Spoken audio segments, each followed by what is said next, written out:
podcast Lente do Samba, chegando aqui em mais uma edição na TV Santa Maria, aqui com vocês, Marcelo Cabala. Lembrando que esse podcast vai ao ar todos os domingos às 22 horas aqui na TV Santa Maria, também no nosso canal no Spotify, também no YouTube. Acompanhe lá no nosso Instagram para saber os convidados e convidadas da semana do podcast Lente do Samba. Chegamos aqui com o apoio da Verde Mugo, também apoio da Companhia de Passistas da Unidos Zambé, também apoio do Sérgio Silva, Serjão, presidente da Vila Brasil. Inclusive agora fui na festa de aniversário do Serjão, festa de 70 anos, muito legal, uma feijoada com samba, então parabéns aí agora publicamente ao Sérgio Silva, Serjão, presidente da Vila Brasil, e também apoio da Cunha Advogados. Então esses nossos apoiadores do podcast Lente do Samba, a nossa terceira temporada, no episódio 59, o meu convidado de hoje, o Matheus Beltrame, jornalista. Seja bem-vindo aqui ao podcast Lente do Samba. Muito obrigado, Marcelo. Eu fico muito honrado e muito feliz com o convite para falar de algo que tem a ver com a minha trajetória também como jornalista, que é o gostar de carnaval. Bacana, eu conheci o Matheus lá na Rádio Membuí, quando participava do programa do Marcelo, lá o Carnaval é Aqui, Carnaval Exatamente. Daqui, algo assim, né? Aí, desses domingos, peguei uma carona com o Matheus e falando sobre o Carnaval, ele desandou a falar, não parou mais. É um cara que tem um conhecimento muito grande, né? E pessoas que eu não sabia que tinham esse conhecimento.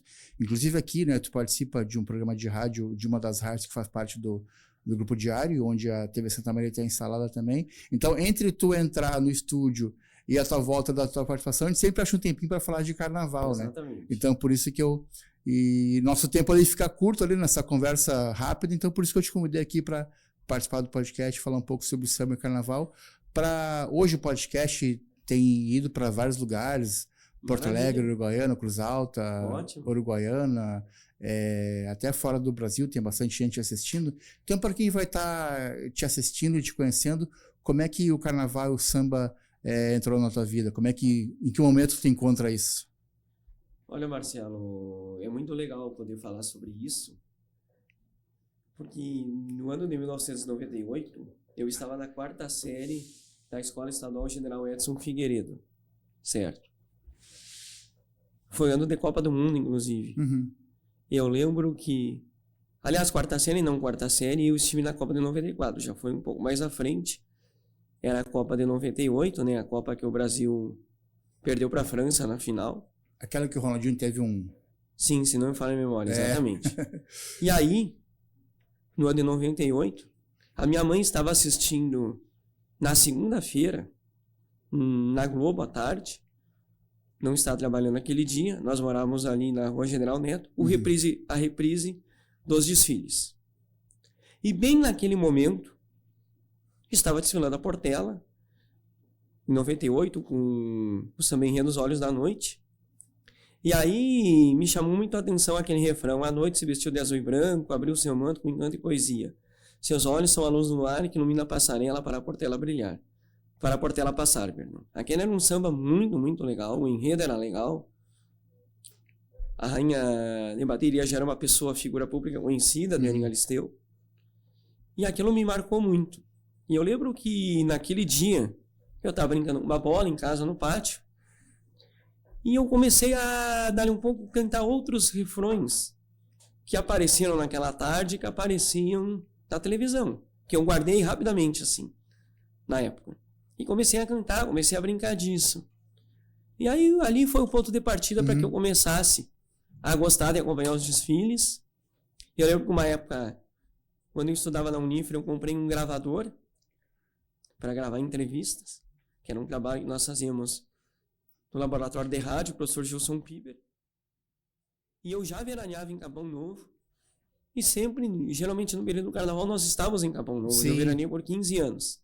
Aí eu assisti os desfiles, e geralmente do Grupo Especial do Rio eu gravava com o meu gravador. Uhum. E eu começava a brincar de estar apresentando um programa relativo a carnaval, gravava a abertura dos desfiles, que na época a Globo mostrava o esquenta, mostrava toda a abertura, e aí eu gravava. Voltou a fazer isso agora, né? Voltou, mas ficou um tempo afastada dessa relação. Voltou a fazer isso depois de muita pressão. Exatamente. O pessoal pedindo que fizesse, né? E aí a Bandeirantes, se não me falha a memória, começou a transmitir o desfile de acesso do Rio, eu passei a acompanhar também. Aí os meus amigos iam para as festas de carnaval ali no verão, eu não saía para ver os desfiles. E aí eu comecei a, digamos assim, bater ponto. Tinha carnaval do Rio do Grupo Especial, e eu não saía para nada, eu ficava assistindo a madrugada inteira. Às vezes o cara pega no sono, levanta, mas acompanhava.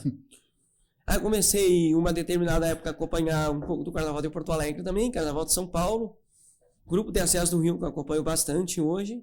E aí ficou. Só que aí eu assistia a TV Globo. Sim. Dali um pouco, a TV Globo começou a se desfazer dos grandes comentaristas que ela tinha, que comentavam sobre carnaval, pessoas ligadas ao samba e tal. E começou a mudar o seu estilo, trazendo figuras mais conhecidas do público, pessoas como Ailton Graça e outras pessoas que conhecem também do carnaval, mas que não eram mais aqueles antigos que sempre comentavam na televisão. E ela mudou um pouco o perfil de transmitir o carnaval. Eu lembro que a Alessi Brandão comentou por muitos anos. Sim, exatamente. E aquilo começou a me desagradar um pouco. Chico Espinosa também, acho que carnavalesco, foi comentarista do Carnaval de São Paulo, e aquilo começou a me desagradar um pouco. E aí eu fiquei pensando, eu tô ficando órfão de uma comunicação mais direta sobre o carnaval. Até que um dia eu comecei a pensar, eu encontrei a Super Rádio Tupi do Rio. Ah, sim. E aí, a primeira vez que eu acompanhei foi o Grupo de Acesso do Rio. Cara, eu achei fantástica a transmissão deles. Tinha uma comentarista para falar sobre a minha Sara Porta-Bandeira, o Luiz Fernando Reis, que está até hoje, que foi carnavalesco há muitos anos. Depois eles passaram a diminuir um pouco de tamanho a equipe por questões financeiras, mas dali eu não parei mais. Eu sintonizo na televisão e boto na Super Rádio Tupi e fico acompanhando sempre os desfiles do carnaval. Geralmente o meu ritual é acompanhar o Grupo de Acesso do Rio, o Grupo Especial, e depois eu acaba acompanhando os desfiles que vinham gravados do Carnaval de São Paulo, já que hoje, infelizmente, o Carnaval de Porto Alegre não é mais transmitido, né? Ele tá por 2 anos seguidos, a TVE tá transmitindo. Sim, a TVE tá transmitindo, mas eu digo em outro período, não é mais naquele mesmo período, e não é mais a emissora que transmitia o Grupo RBS, que eu gostava muitas vezes de acompanhar também. Se eu não me engano, pelo que eu lembro, a RBS era nas terças que exibia o Carnaval de Porto Alegre. Eu lembro assim. Mas depois eles passaram a fazer 2 noites, sexta e sábado, e aí eles não transmitiam mais o Carnaval de São Paulo. Sim. Até que em mudanças de governo, caiu o investimento, caiu o apoio, e aí o Carnaval passou a ter uma outra época. Uma outra forma de realização. Sim, falando em futebol, eu lembro do Maurício Saraiva comentando o Carnaval da RBS também. Ele era comentarista. Sim, ele era muito bom. E nós tivemos. Ele conhece bem E nós tivemos o Paulinho Mocidade. Sim. Fazendo parte da escola de samba Embaixadores do Ritmo de Porto Alegre. Como intérprete. Ele teve uma vez em Santa Maria, inclusive. Como teve Dominguinhos do Estácio também lá na quadra da escola de samba Unidos do Itaimbé. Então, Santa Maria sempre também teve uma ligação muito bacana com o carnaval. Tu falou ali da Rádio Tupi, realmente é muito boa a transmissão, tanto dos comentaristas quanto a qualidade do áudio. Eles conseguem tirar bastante o som da mesa, que é o que está na Sapucaí, e vem direto para a rádio. Eles, a Roquete Pinto, a Rádio Arquibancada. Então isso hoje melhorou muito, né? A qualidade de transmissão. E aí tu pega pessoas como, por exemplo, ali, você tem uma professora chamada Helena Teodoro, que tem uma ligação, os enredos afros, que consegue explicar bem como o enredo é desenvolvido para o Luiz Fernando Reis. Já tivemos ali na própria transmissão um cara que conhece muito de carnaval, que é o Fábio Fabato, que depois foi trabalhar em outros lugares, enfim. Ele tá na Mocidade agora, ele é um dos enredistas. Exatamente. Lá. E foi ele que trouxe o enredo do Caju, inclusive, para a Mocidade. Sim, Que acabou o samba sendo maravilhoso, mas o desfile acabou não funcionando, infelizmente. É curioso, então foi algo que né? marcou. Foi o samba mais ouvido no Spotify e a escola quase caiu. Ficou em 11º ou 10º lugar. Por pouco ali ela... E foi esse a ano também, posição. Esse ano também ela perigou ali a cair. Claro, a Mocidade é difícil cair porque tem as questões políticas do Rio de Janeiro. Já mereceu. Sim. A Portela também já teve um ano que mereceu ser rebaixado. Porque se a gente for pegar ao longo da história do carnaval, a gente percebe algumas escolas, isso vai para qualquer lugar, independendo de quem assume, os interesses são outros, então há desvio de dinheiro, há um encolhimento do tamanho da escola. Mas graças a Deus, eu acho que hoje o carnaval é um produto consolidado no Brasil, Sim, é um produto sim. pujante. Nós temos no Rio de Janeiro um cara chamado Gabriel Davi, que é filho do Anísio Abraão Davi, que é um cara com novas ideias. Eu sei que ele é muito criticado, mas eu acho que o carnaval precisa de gente, um frescor novo, não só no Rio, mas em outros lugares, e a gente também espera que um dia Santa Maria, organizadamente, possa voltar com o seu carnaval de rua, que foi algo que eu já participei de transmissões pela Rádio Santa Marense por 2 anos. Sim. Tu falou do Gabriel ali, ele tem feito ele se criou na Beija-Flor, né? O pai dele, presidente Sim. da escola por muitos anos, ele se criou nas escolas de samba, Beija-Flor, principalmente, dentro da Liesa. Ele era diretor de marketing antes de ser presidente, né? Sim. Então ele não tá lá porque ele é filho do Anísio. Ele tá lá por merecimento, né? Por competência.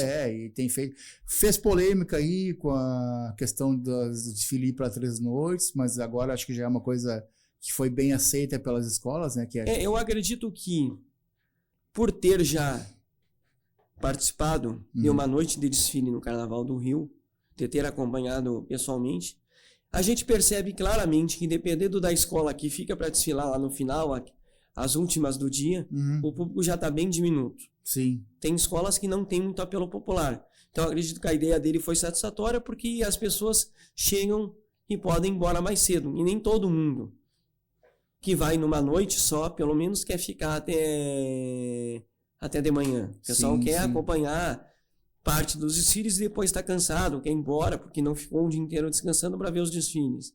Então, acho que a iniciativa é saudável, atende os interesses da transmissão da televisão também, dos veículos de comunicação. Acho que é algo que se consolidou, literalmente. Para uma escola pegar por último, tanto domingo, segunda ou terça, tipo, a Viradouro foi campeã, sendo a última escola a desfilar em 2024, se eu não me engano. Então, tem que botar uma escola ali muito, muito, né, aliás, confiante, né, para ser última, né. A noite que eu acompanhei, se não me falha a memória, foi no ano de 2011, a última escola de desfilar foi Beija-Flor, homenageando o Roberto Carlos. Aquela arquibancada veio, as arquibancadas, os camarotes, os espaços privilegiados de não camarotes vieram abaixo. Sim, sim. Então, realmente, é uma escola que, com o enredo abordado, fechou a noite de uma maneira maravilhosa, um grandiosíssimo desfile. Agora, tu vai pegar uma escola como Paraíso do Tuiuti, por exemplo, que vai encerrar uma noite de desfile. A Paraíso do Tuiuti não tem o tamanho de torcida que vai fazer todas as pessoas querendo ir lá para ficar assistindo. Sim. Para ficarem assistindo. Então, por isso que eu entendo que as 3 noites ela acaba beneficiando as escolas também. Sim. A gente estava falando ali, só lembrei de falar da Mocidade. Dizem que a Mocidade não caiu nesses 2 últimos anos por causa também do Rogério de Andrade, né? Que mesmo preso tem as suas influências nesse mundo do jogo do bicho do Rio de Janeiro. A gente teve, né, no último ano, por exemplo, minha opinião, o julgamento muito torto, vou usar esse termo, para definir o julgamento que foi realizado sobre a Escola de Samba Unidos de Padre Miguel. Sim, foi muito inclusive, injusto. Muitos jurados mostrando desconhecimento sobre a abordagem do enredo, que eu considero algo grave, inclusive. Tanto que o presidente da Liesa disse que os jurados passam por qualificação e que sempre que necessário é feita a troca do corpo de júri. Ele vai mudar para o ano que vem. Só que a gente sabe que a escola que sobe geralmente é o patinho feio do Carnaval do Rio, e ela acaba por ter menos força política, a não ser que seja uma escola grande, acaba sendo rebaixada. Já aconteceu com a própria Viradouro, quando subiu, que fez aquele enredo, se não me falha a memória, foi 2015, em homenagem ao México, que ela acabou sendo rebaixada novamente, só que depois, com o apoio municipal das gestões que se sucedem em Niterói, a Viradouro mudou de patamar. E hoje ela é uma escola que briga na parte de cima pelo título. O pai e filho Calil estão numa gestão gloriosa, né, nesses últimos anos, né?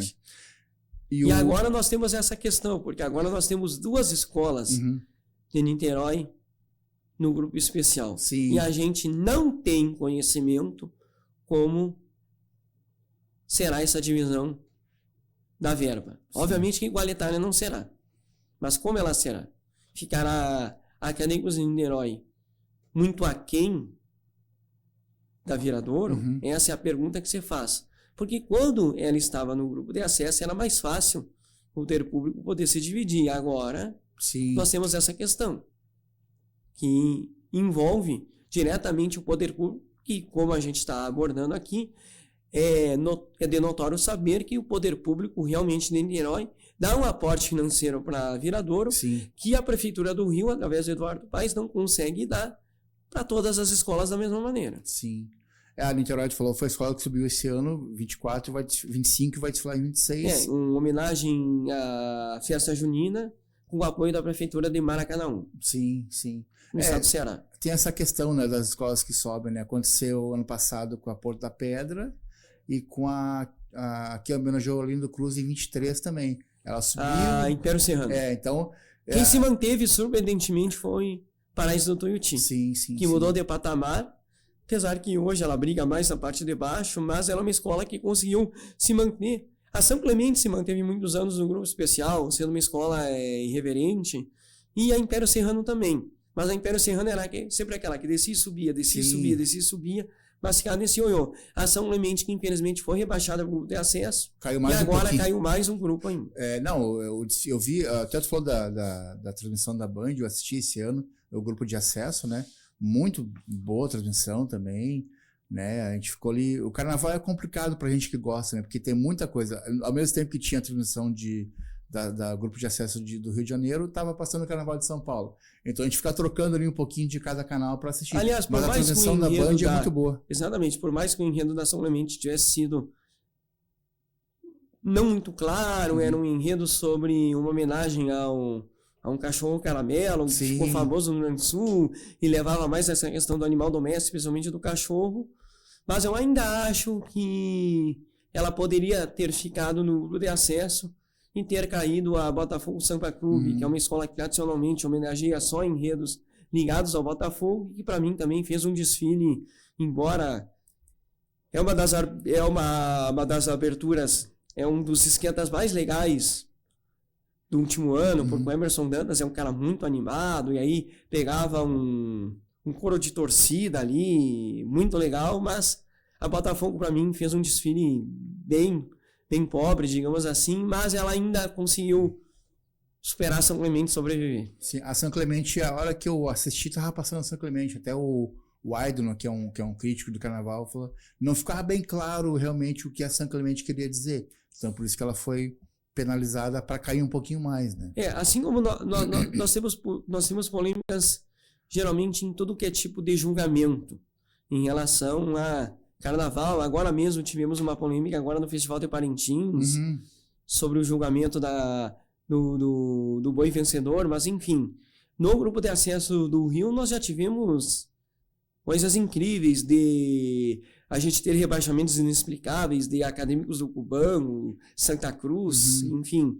Então, todo ano tem alguma polêmica. Sim. Já tivemos uma vez no Carnaval de São Paulo também, em que um cidadão invadiu o corpo de jurados para rasgar um envelope. Então, a gente passa por coisas já tivemos problema com torcida, com Gaviões da Fiel. Então, um carnaval é como o futebol, ele move paixões, e tudo que move paixões sempre vai ter polêmica. Sim. A gente estava falando ali brevemente sobre a Unidos de Padre Miguel, né? Ela foi rebaixada porque um dos jurados falou, tem muitos termos africanos, muitos termos iorubás, que isso prejudicava o enredo. Mas é como a gente falou, né?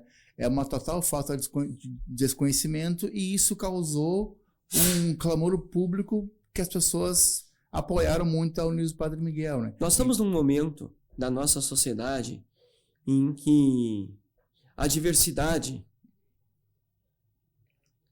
ela é algo muito importante e algo muito valorizado.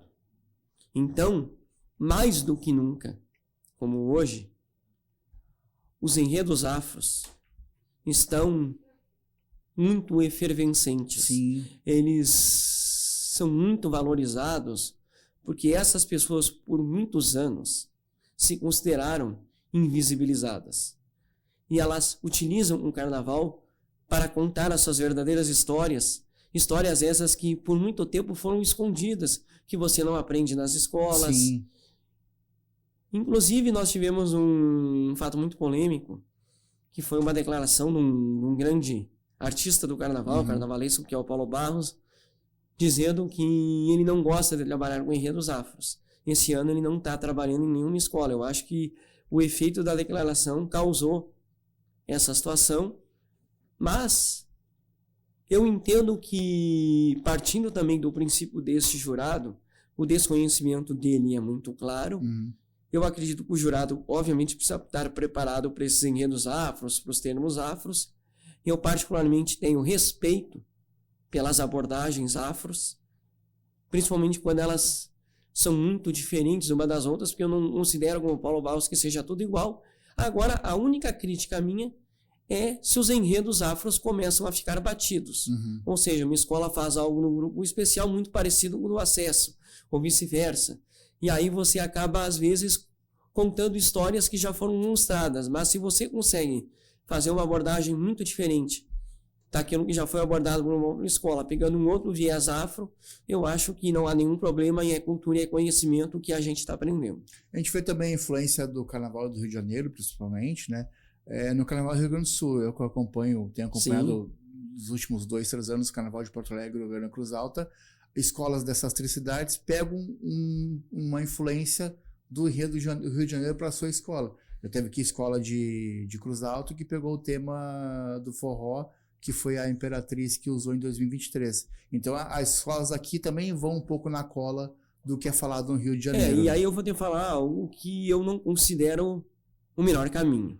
Eu considero que o melhor caminho foi construído pelo Carnaval de São Paulo. Hoje o Carnaval de São Paulo tem carnavalescos próprios, que sabem trabalhar para aquele produto, pessoas que trabalham apenas para aquele produto. E se a gente for pensar no Carnaval de São Paulo, nos últimos 10 anos, ele é um grande boom de crescimento.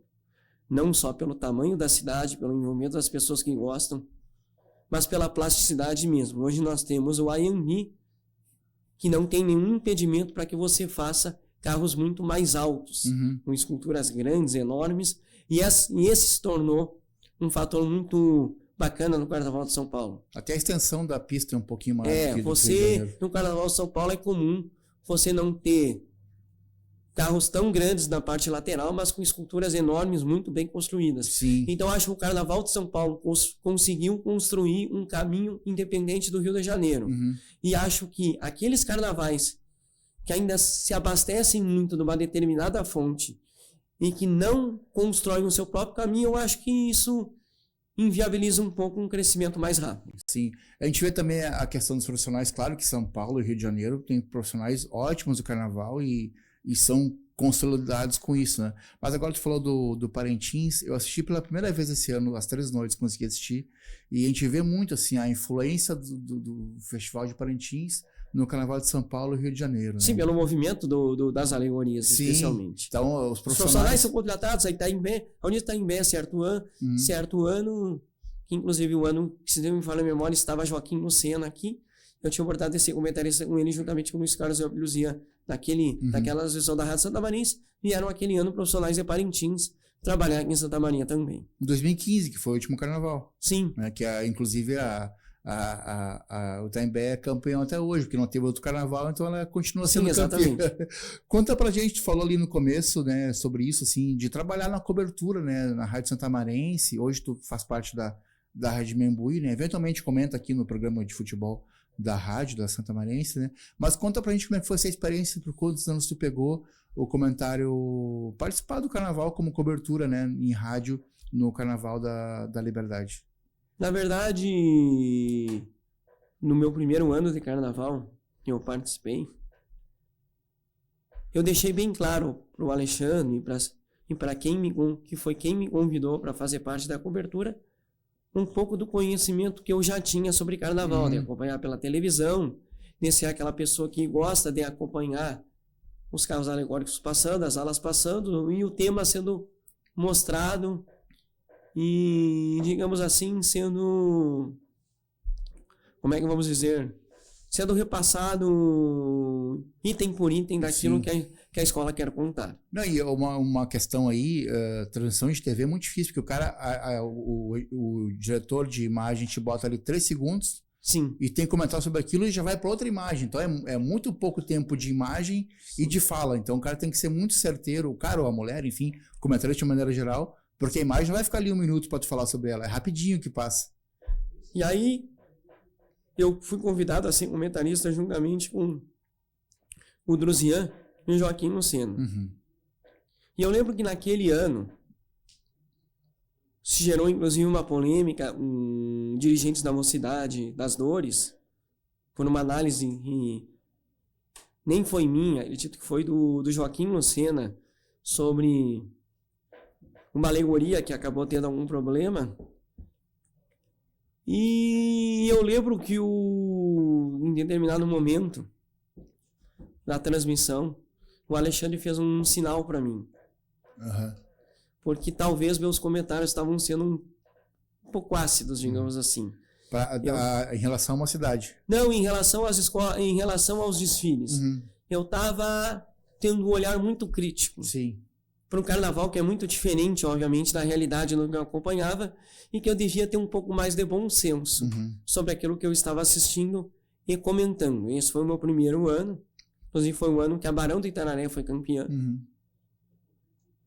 No segundo ano eu já fui repórter. Aí fui eu e o Jorge Lins Faísca, repórter. No primeiro ano foi o Jonathan Barroso, Fabrício Minúcio e o Faísca. E o Faísca ficava na concentração, e aí muitas vezes ele tinha que entrar de celular, e eu ficava na dispersão.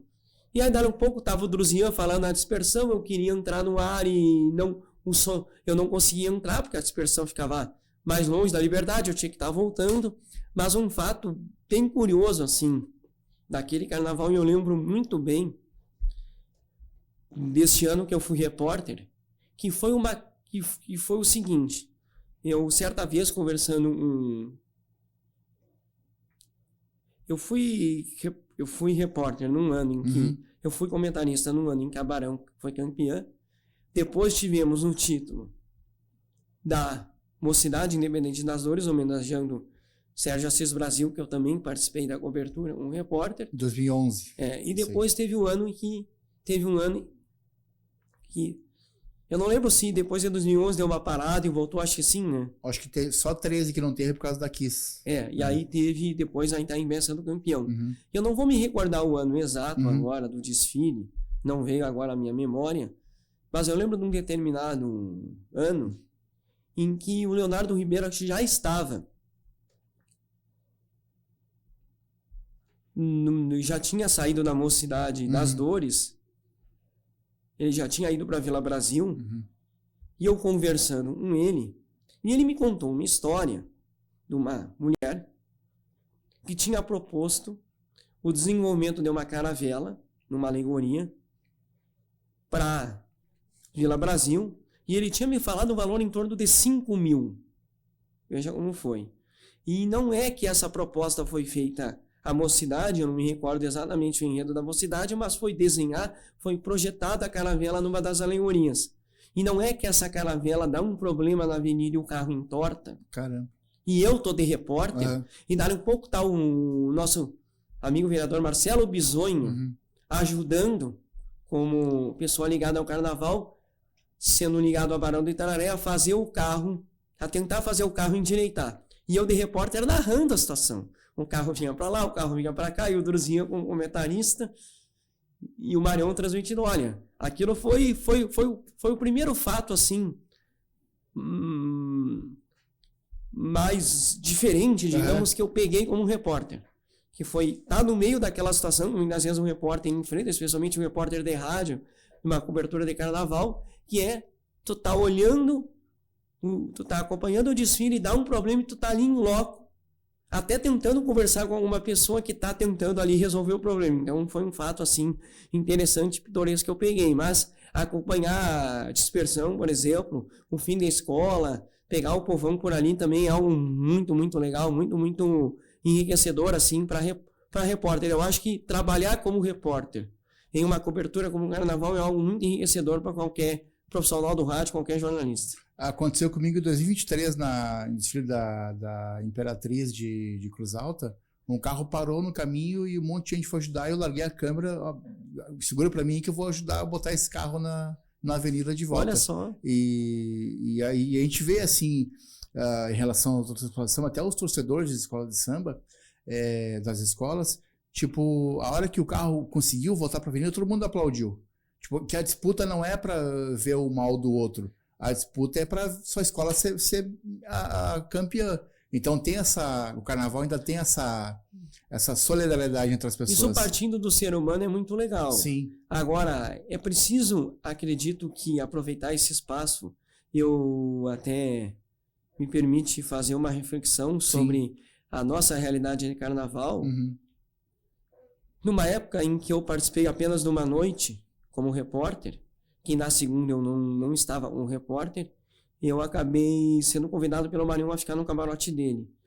E eu lembro que... Marião Melo, tu disse? Marião Melo. E eu lembro que os camarotes eram vendidos em uma semana e meia. Sim. Ou seja, pessoas com poder aquisitivo em Santa Maria sempre gostaram de ver o carnaval. Sim. Para mim, o único problema que o carnaval hoje tem em Santa Maria e que pessoas como o vereador Sérgio Sequim e outras estão tentando resgatar através da comissão que formaram dentro da Câmara de Vereadores e até pessoas ligadas às escolas, é uma retomada unificada, porque em Santa Maria, bem como tu falou, muitas pessoas se dão de corpo e alma para aquele evento, independente de gostarem da escola A ou da escola B. Mas, infelizmente, tem pessoas ligadas ao carnaval, isso em qualquer lugar, inclusive em Santa Maria, que olham só para o seu próprio umbigo. Ou seja, eu vou pensar na minha escola e dane-se as outras. Aí o produto não cresce. Eu vou dar um exemplo. Isso não é opinião, é informação. A gente sabe, e eu não vou entrar em detalhes, que tem escola em Santa Maria, devendo até hoje, em loja da cidade. Ou seja, como é que tu quer fazer uma retomada de carnaval se tu vai comprar um produto numa determinada loja e não vai pagar?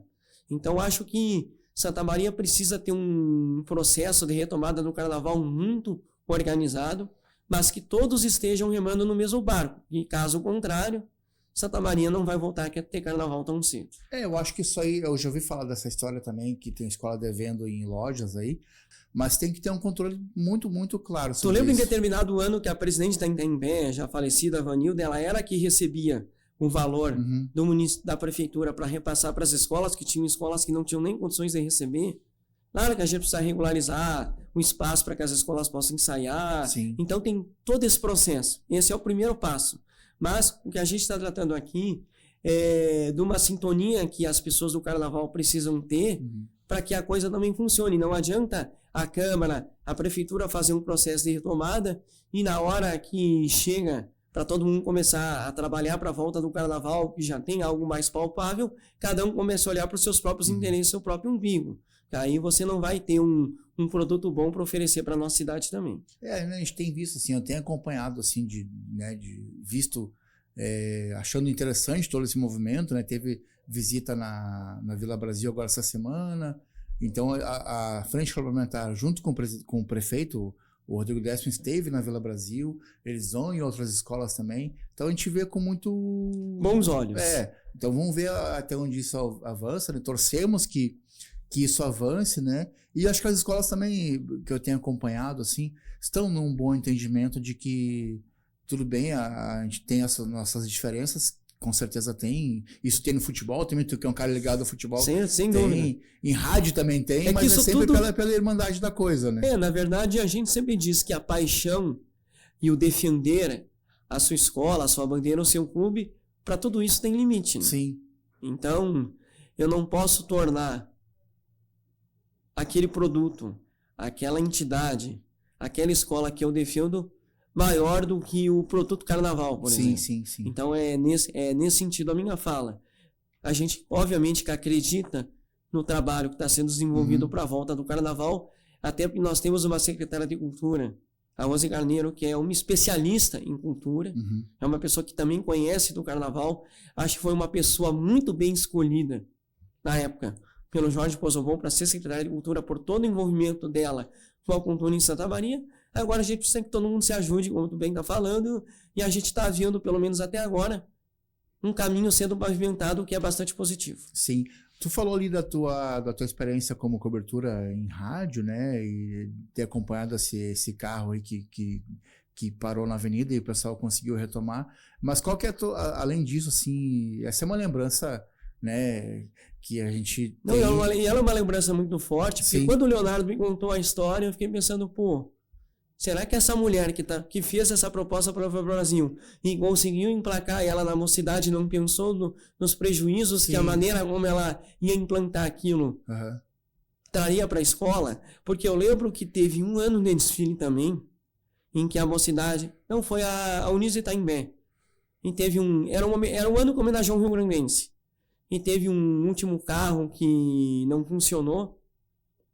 E eu lembro que eu entrevistei o conhecido Leandro Gaúcho, que hoje participa do Carnaval do Rio, e ele estava chorando depois do desfile pelo carro que deu um problema. Então, é muito dolorido também quando você vê isso, porque isso dá um impacto e você acaba assumindo essa dor também de ver aquilo não funcionar como deveria, entendeu? E esse é um drama que persegue as escolas. Agora, na Mostra Cultural que teve em 2022, um carro da mocidade também não conseguiu ser, porque parou no carregar ali, deu um problema ali, não conseguiu desfilar mesmo naquele pequeno espaço da Galha ali, que foi uma tentativa de volta ao carnaval, né? Que foi muito válido aquela experiência, mas já vai fazer 3 anos, então a gente já tem que ter alguma coisa de novo aí para botar as escolas em evidência. Outra coisa, tu falou desses acontecimentos trágicos de carro parar, mas qual que é a tua melhor lembrança dos desfiles e do teu trabalho como cobertura jornalística?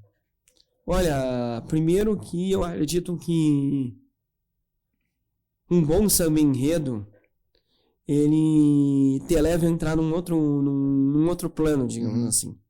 Tu esquece da tua vida para estar ali, sabe? Sim. Tu acaba tendo um bom produto sendo oferecido, tu tá completamente imerso naquilo. Quando o produto não começa a funcionar, quando uma escola começa a ter problemas, às vezes tu acaba até desvirtuando um pouco daquilo que tu tá assistindo. Mas eu tenho muito carinho, por exemplo, por aquele samba em homenagem ao Sérgio Assis Brasil, por aquele ano. E eu vou contar uma história que é muito legal. Eu um dia assumi um programa na Rádio Santamarense, que era realizado das 7 às 8 da noite, que o Marcelo Bison, inclusive, já fez, que era um programa que era permitido ir ao ar, porque na época já havia uma não obrigatoriedade da Voz do Brasil, que depois passou a ser flexibilizada. Sim. E eu lembro que certa vez eu entrevistei 2 pessoas, uma inclusive estudou jornalismo da Unifra também, e que me convidaram para ir num evento da mocidade que eles estavam organizando, que era uma homenagem sobre o Sérgio Brasil. Era um evento que falava sobre o enredo, mostrava algumas coisas. E a quadra completamente lotada. Lotada, que foi um ano assim que realmente conseguiram trazer muita gente competente para a escola e não tinha outra escola para ganhar. E aquele desfile, para mim, de uma maneira geral, até por pessoas que desfilaram que eu conhecia, foi muito impactante. Foi para mim um desfile que me marcou muito. E eu gosto muito de relembrar também aquele desfile da Uniso Itaimbé sobre Parintins. Que eu lembro que tinha os festivais, ainda tem, né, hoje, o Festival de Músicas Carnavalescas, e eles acabaram apresentando o samba, que também era algo muito, muito bacana, o samba enredo daquele ano. Eu lembro muito da comissão de frente, que para mim era belíssima. Então, assim, ó, tem coisas, tem situações assim dentro de um desfile que ficam na tua memória, e isso é muito bacana. E eu infelizmente não peguei nenhum desfile lá, mas pelo que a gente tem relatos, até tu falou dos camarotes, é uma coisa que o Sassi falou aqui também, camarotes lotados, as arquibancadas também, né? Com certeza. Era muito legal ver os camarotes inteiramente conectados com o desfile, em sua grande maioria das pessoas, que é algo diferente hoje do que acontece nos grandes carnavais, especialmente no Rio, que é essa crítica, né, que há muito show particular no camarote, o som tá tão alto que prejudica o desfile.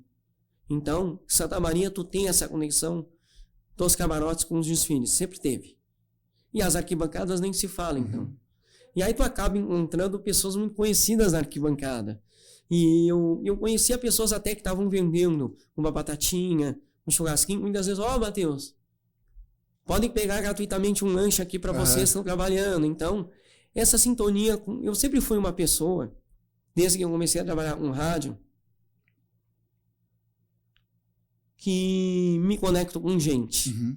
Até pelo meu trabalho que eu faço hoje com o Complexo Esportivo, eu estou todo dia conectado com gente. E para mim, nunca fez diferença a classe social. Eu nunca fui uma pessoa que, por ser de classe média, me coloquei acima de qualquer ser humano. Então, eu sempre fui muito conectado ao povão mesmo. E ter essa conexão com o povo no carnaval também é algo fantástico. É algo realmente que marca a vida de qualquer profissional que trabalha com isso. Eu acho legal, né? A gente que tem eu como fotografia, né? Fotografando os carnavais, e tu como radialista, essa questão de estar na pista, tu consegue ter uma visão ampliada e tu vê as pessoas que tu conhece na arquibancada ali. É legal também isso, ter a visão de dentro do desfile, né? Não, e como eu falei, pego o ano do desfile do Sérgio Assis Brasil, a minha grande professora de fotojornalismo da Unifra, Laura Cardoso, numa alegria imensa em estar desfilando. As pessoas naquele ano, especialmente, muito felizes por estar homenageando quem ele está homenageando. E aí tu saber que a família deu todo o apoio, que ajudou a construir aquela história, a homenagem que a Vela Brasil fez para o jornal A Razão, o Alexandre de Grande, que, né, diretor da Rádio Santa Maria, bastante emocionado, a maneira como aquelas pessoas estão se dedicando de corpo e alma àquilo. Tu ter, por exemplo, uma escola de samba como a Império da Zona Norte, que tinha um grupo de intérpretes fantástico, que levantava totalmente a arquibancada já no esquenta. Então, assim, Santa Maria teve um carnaval muito forte, onde as pessoas que estavam ali, seja no camarote, na arquibancada, se conectavam realmente com os personagens. Eu lembro até hoje do saudoso Mestrezinho, com a reda, sai do chão, isso aqui é Barão de... Cara, não tem coisa melhor do que tu sentir o prazer de ver pessoas que são comuns no dia a dia, mas que ali se transformam em grandes personagens e que são reverenciados por isso. E um outro detalhe bastante interessante que eu gosto muito de lembrar é Gisele e Maninho no Carnaval da Barão. São duas grandes figuras da música santamariense e é muito legal como os músicos de Santa Maria, as pessoas da cultura de Santa Maria de outras áreas, entraram diretamente no carnaval. Vou dar um exemplo de uma grande intérprete santamariense, que é natural de Uruguaiana, para mim, uma das melhores, que trabalhou muitos anos na prefeitura, a Auricela Alves, a Fofa, queridíssima Fofa, e é uma pessoa que, estando na prefeitura, estava ali se divertindo com uns colegas de trabalho, vivendo de corpo e alma aquilo também. Então isso é muito, muito legal, como a cidade de Santa Maria, boa parte da cidade se conectava diretamente com o carnaval de alguma forma. Teve vivência lá no Carnaval de Uruguaiana, teve aqui a presença aqui do Pedro Ribas, falando dos sambas dele com Perisca Greco na Barão. Aliás, não posso deixar de lembrar aqui do nosso mestre, Ramires Monteiro, né? Sim, também. Eu chamo ele de mestre porque ele é o eterno compositor de samba enredos da Usina Itaimbé. Ele fazia um samba, o mestre, os intérpretes, e especialmente o mestre Bica, que tinha uma conexão com ele, que é outro grande amigo, grande parceiro, Marimar Magalhães da Rosa. Rapidamente havia aquela sintonia e todo mundo sabia que quando a Unísio Itaimbé desfilava, tinha um samba diferente, porque era a característica do Ramires Monteiro. A gente, agora chegando aqui no final do programa, a gente está falando aqui bastante de pessoas, né, de uma maneira geral. Quem que tu indica para participar aqui do podcast? Quem que tu quer ver sentado ou sentada aí onde tu tá agora? Olha, se tu não convidou essa pessoa, eu acho que essa pessoa enriqueceria muito a participação desse podcast, que é o Ramires Monteiro. Eu acredito que o Ramires, por ser de uma outra área, mas por já ter sido jurado, inclusive, de concurso do Festival de Músicas Carnavalescas, por já ter participado do Festival de Músicas Carnavalescas, por já ter sido anos autor dos sambas enredos da Usina Itaimbé, eu acho que é um cara que tem uma história riquíssima de vivência com o carnaval para vir aqui contar. Bacana. Não, é legal que cada pessoa que passa aqui indica pessoas que vão enriquecendo cada vez mais as participações futuras do podcast. E no final do programa, o convidado pode fazer uma pergunta para mim relacionada ao samba e ao carnaval. A pergunta que eu gostaria de te fazer é o seguinte: como é que você vislumbra o futuro do carnaval em Santa Maria? E se tu acredita que hoje, e de que forma você vê essas novas tecnologias? Hoje em dia tem muitos canais por YouTube, Instagram. Como é que você vê o Carnaval de Santa Maria inserido nessa nova realidade tecnológica que hoje se apresenta no Brasil e no mundo? Sim, eu acho que o podcast está um pouco inserido nisso, né? Porque a gente tem aqui o podcast, tem lá o Instagram e tem as coberturas que eu faço de foto e vídeo no carnaval, né? Então, hoje em dia, vocês faziam apenas a transmissão para o rádio. Sim, mas pensando na volta dos desfiles, sim, claro, como é que tu vê isso? Sim, claro. Eu acho que a gente tem escolas que estão mais conectadas hoje no Instagram, ali, a Vila Brasil, no Itambé, a Barão tem feito algumas postagens também. Eu acho que esse entendimento da tecnologia, da rede social, das novas mídias de se comunicar, tem muito a ajudar as escolas também. E a gente vê isso, essa influência no Carnaval de São Paulo, do Rio. Agora, esse ano eu acompanhei mais fortemente que é uma espécie de carnaval, né? O Festival de Parintins, que lembra um pouco, né? Sim. Tem uma referência ali, até a questão que a gente falou dos carros e das referências, né? A gente vê muitos profissionais do Parintins no carnaval, então a gente acaba se confundindo, acaba chamando um pouco de carnaval também. E eu acho que a questão midiática tem muito a ajudar também, e também o Carnaval de Santa Maria, a Frente Parlamentar, a Liga que foi eleita, que a gente também está esperando que venha aqui falar também sobre as ideias que tem para fortalecer a Liga e fortalecer o Carnaval de Santa Maria. A Liga também se usar das redes sociais mais forte, né? Instagram, YouTube, os canais que se tem hoje. E eu acho que a tecnologia realmente pode ajudar muito a trazer, a evidenciar o canal. Porque às vezes uma postagem que a gente faz, ou uma postagem em vídeo ali, um Reels ali, chega a 5, 6, 10 mil visualizações. Maravilha. Então o público nosso tá lá também. Então a gente tem que chegar nesse público aí da internet também. Certo. E vamos avançando. E tu é um cara que, né, com todo o conhecimento que tem, né, e veio de uma outra fase também, que é apenas cobertura de um rádio, também pode ajudar muito a pensar, né, inserido mais na questão tecnológica, a trazer a questão da divulgação do carnaval. Eu entendo, minha opinião pessoal, que mais pessoas podem ser ouvidas por quem quer retomar o carnaval em Santa Maria. Sim. A gente tem que ampliar esse nicho de diálogo para que a gente tenha realmente todas as pessoas que gostam realmente do carnaval, que já vivenciaram isso um dia em Santa Maria, possam dar a sua parcela de contribuição para a volta desse grande evento. E mesmo assim, acompanhando, agora acompanhando, a gente vê ali Uruguaiana, Porto Alegre, Cruz Alta, claro que os Instagrams na época do carnaval são mais ativos, mas antes dessa época do ano também eles dão uma parada também. Então, creio que se tem uma dificuldade de ter conteúdo o ano todo também. Exatamente. Né? Mas mesmo assim, são lugares que a gente pode se influenciar na questão de redes e tecnologia também, né? Usando as redes sociais para potencializar e divulgar cada vez mais o Carnaval de Santa Maria e as ações que são feitas aqui, né? Então, te agradeço a participação, né? Eu que fico muito honrado com o convite. Valeu. Muito obrigado, então. Até uma próxima edição do podcast Lente do Samba.